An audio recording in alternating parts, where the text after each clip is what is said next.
विशेष यो कार्यक्रमलाई सम्मानपूर्वक हाम्रा टिचर्सहरू जो रिटायर भएर बिदा लिनु हुँदैछ, उहाँले अवकाश जीवन जसरी थालिसक्नु भएको छ, उहाँहरूको निम्ति एउटा ठुलो सम्मान हुन्छ र तपाईँको उपस्थिति हामी अनिवार्य ठहर गर्छौँ भनेर उहाँले गर्नुभएको अनुरोधलाई मैले ठुक्राउन चाहिराखेकै थिइनँ।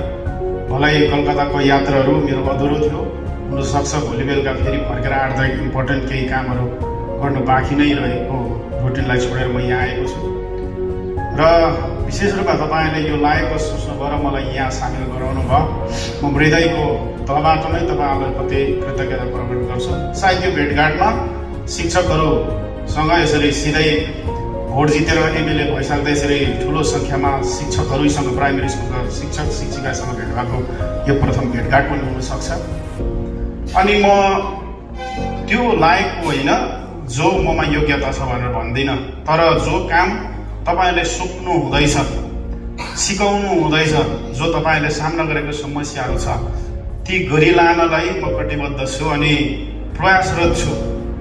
अनि धेरै कुराहरू उहाँले नै सिकाउनु भएको डिपिएससी भन्ने शब्द बिफोर एमएलए मेरो मुखमै थिएन, अनि यो भइसकेपछि अनि हुनलाई केही अगाडि उहाँहरूले दिनुभएको मेरोमा दिएको सब्जेक्टहरूभित्र पर्छ।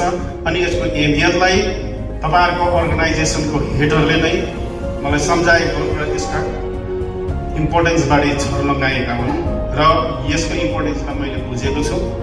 अनि नै नयाँ यार वरदान सर जिटिएको प्रमुख सचिव भइकन दार्जिलिङमा आएपछि अनि त्योभन्दा अगाडि पनि सुरेन्द्र गुप्त सरसँग पनि मेरो धेरै वार्ता भइसकेको थियो र उहाँहरूलाई लिएर मिटिङ गर्नुपर्छ भन्दा भन्दा उहाँ जाँदा कामहरू उत्तरकन्या अनि कलकत्तामा गरिएकोले उहाँसँग सभा बस्नु पाइएन।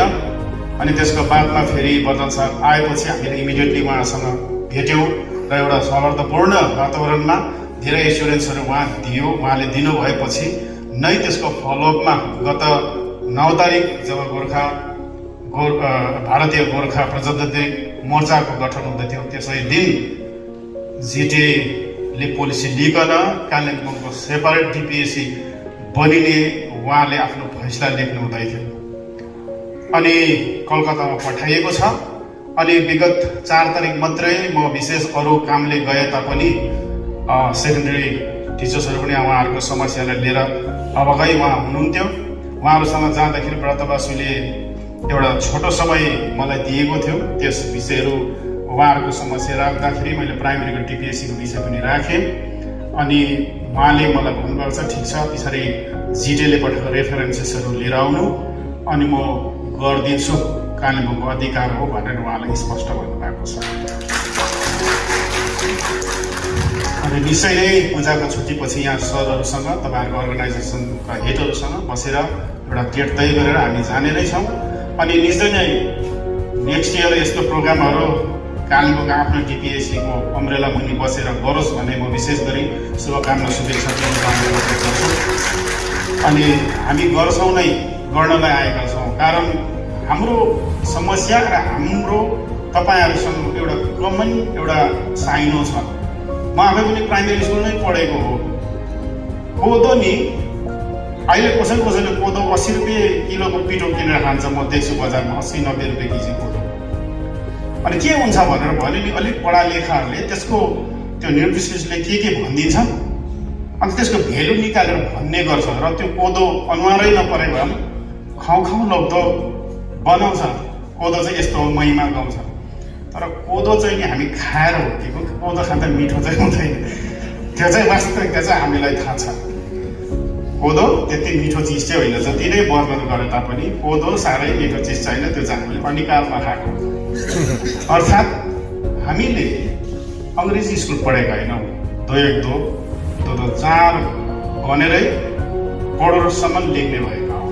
त्यो कारणले समस्या प्राथमिक शिक्षामा कहाँ र कसरी विकसित भएर आजको अवस्थामा जुन प्रचण्डिएको छ समस्याहरू त्यहाँसम्म आइपुग्दाको कहानी हाम्रो आफ्नै स्कुले जीवनदेखि यो तहसम्म पुगिँदाको अनुभव हामीले पनि यो समस्यालाई स्पर्श गरेकै छौँ र हाम्रो निम्ति अनकमन चिज होइन। हामी हुर्केका त्यही ठाउँहरूमा जहाँ तपाईँहरूले समस्या देख्दै हुनुहुन्छ भने त्यो ठाउँको भागीदारी त्यो ठाउँको समाजसँग अनि त्यो समस्यासँग हामी जोडिएका कमन मानिसहरूमा जस्तो तपाईँहरूले फिल गर्दै गर्नुहुन्छ त्योबाट अलग्गिएको अवस्था भने कतै होइन। अनि स्पेसली मेरो आफै पनि मेरो बित्नुभयो, उहाँ स्वयं नै शिक्षक हुनुहुन्थ्यो अनि मेरो दाजु पनि देख्दै थिएँ, यहाँ मालदाजु उहाँ पनि टिचर हुनुहुन्छ, मेरो दिदीहरू पनि देख्दै थिए, उहाँहरू शिक्षक शिक्षिका हुनुहुन्छ इत्यादि कुराहरू जो तपाईँहरू छ। त्यही कारणले होला योपालि कहाँ के हाम्रो बिचमा कतै एउटा त्यो भित्र साइनो थियो होला, योपालि बडा फटेर टिचर्सहरूले बडा सघाएको पनि थियो।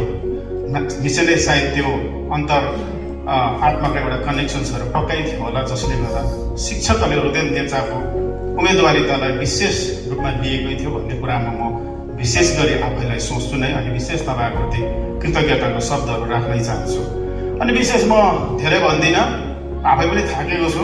कलकत्तामा बिहानदेखि राति हामी 8-9 बजीसम्म घटेपछि यात्रा गरेर आएको, ट्रेनले साह्रै हल्लायो, यति बेसी जाँदा पनि हल्लाको आउँदा पनि हल्लाको खै बिग्रेको थियो कि क्या हो जस्तो, स्प्रिङहरू भाँचेको ट्रेनमा परेको जस्तो रातभरि उफारे ट्रेनले, जाँदा पनि पुरा उफारेको, आउँदा पनि अलिक राम्रो ट्रेनमा परेछ भनेर त्यसले पनि उफारेपछि उत्रेपछि लगत्तै हामी यहाँसम्म आइपुग्यौँ। बाटो त्यस्तै छ, यो बडा जिम्मेदार एमएलए हुनु त्यति सुविस्ता रहेन रहेछ, भइसकेपछि थाहा हुँदैछ, बडा कठिन छ। त्यसमा पनि म त्यो बेला एमएलए भएछु जुन बेला पाहाडमा इलेक्सन नभएको लगभग 4 वर्ष भयो, कुनै सभासद नहुनु पनि एउटा सबैको समस्याको समाधान होस् नहोस् भन्ने एउटै मात्रै एमएलए भइदिएकोले गर्दाखेरि पनि हामी धेरै समस्याले घेरिएको अवस्थाभित्र मैले यो अवस्थाहरू बिताइराखेको छु। त्यो अवस्था सायद तपाईँहरूलाई पनि भनिराख्नु नै जरुरी महसुस गर्छु। कहिलेकाहीँ हामी चाहेर पनि समय दिइराख्न सकिराखेको छैन, चाहेर पनि मानिसहरूसँग सम्मिलित हुने भइराख्न सकेको छ। यो अवस्था मैले यो समयहरूमा गुजारिराखेको छु र त्यसर्थ म भन्छु पाहाडमा भोट हुनुपर्छ, चाहे पञ्चायतको होस् चाहे यो सबैको होस्, जिटेको होस्, भोट हुनुपर्छ। जबसम्म हुँदैन तबसम्म यो प्रकारको व्यवस्था लथालिङ्गैको तपाईँ देखिराख्नु भएको छ। यहाँ अहिले रूपन सरले भन्दै हुनुहुन्थ्यो तपाईँहरूको स्कुल बोर्डको अहिले चेयरम्यान छैन कारण जिटिएको व्यवस्थै छैन। यो अवस्था कहिलेसम्म राख्ने, त्यो कारणले हुनुपर्छ, यो सम्मिलित हुनुपर्छ, अर्थात् यो सबै सङ्घ लिनुपर्छ भन्ने मलाई लाग्छ। र मैले स्टेट मसिनरीहरूसँग बात गर्दै हिजो पनि एउटा चिफ सेक्रेटरीसँग बसेको थिएँ, म उहाँलाई भन्दै थिएँ कुनै हालतमा पाहाडमा अब इलेक्सन हुनु अनिवार्य ठहर गर्छ। मानिसहरूले जो समस्या सामना गरिरहेको छन् त्यसको समाधान गर्नको निम्ति हो भने एमएलए काफी होइन कि तपाईँलाई याद होस्, अरे समस्याको सुरुवात जसलाई अन्तसम्म लानुपर्छ त्यो जिटिएको व्यवस्थै हो। किनभने पाहाडमा जिटिए एउटा अलग एउटा व्यवस्था छुट्याइएकोले हरेक समस्या प्रथमत सुल्झाउने हो भने जिटिएले नै सुरुवात गरेको हुनुपर्छ इत्यादि कुराहरू छ। हामीले अस्ति पनि एमएलए हुँदा पनि जिटिएभित्र म गएँ, तपाईँको अर्गनाइजेसनको सम्पूर्ण अफिसियल्सहरूलाई लिएर त्यही राख्न कि जिटिएले यो माथि पहल गर्नुपर्छ। झन्डै ब्लेसिङ इन डिस्गाइज पनि सोच्नुपर्छ। सायदै हिजोकै दिन जस्तो अर्थात् दार्जिलिङ रुल्ड परिस्थिति नै हो भने सायद कालेबुङको डिपिएससी बनाउनु पर्छ भने पोलिसी यति छिटो पोलिटिकल माहौलभित्र कालेबुङले न्याय पाउँथ्यो पाउँदैन त्यो कुरामा म शङ्का गर्छु। मैले त्यही भन्दै थिएँ प्रिन्सिपल सेक्रेटरीलाई, सर यो माहौल हो, प्रशासनिक रूपमा कालेबुङले सेपरेट स्कुल बोर्ड अर्थात् डिपिएससी पाउनुपर्छ। निश्चय यो पोलिसी जिटिएले लिएको छ, अब त्यो ठाउँमा भनिरहनु पर्दैन। अब केवल कलकत्तामा पुग्छ, हामीलाई लाग्छ यो 1.5 महिना 3 महिनाभित्र पक्का यो कुराहरूको समस्यालाई सफल गरेर हामी एउटा स्वाधीन कालेबुङ प्राइमेरी स्कुलको एडमिनिस्ट्रेसन लिएर गर्न सक्छौँ भन्ने कुरामा हामी तपाईँहरूलाई विशेष तपाईँहरूको अर्गनाइजेसनको सम्पूर्ण र आजको यो भेटघाटमा हामी यति बताउनु नै छ।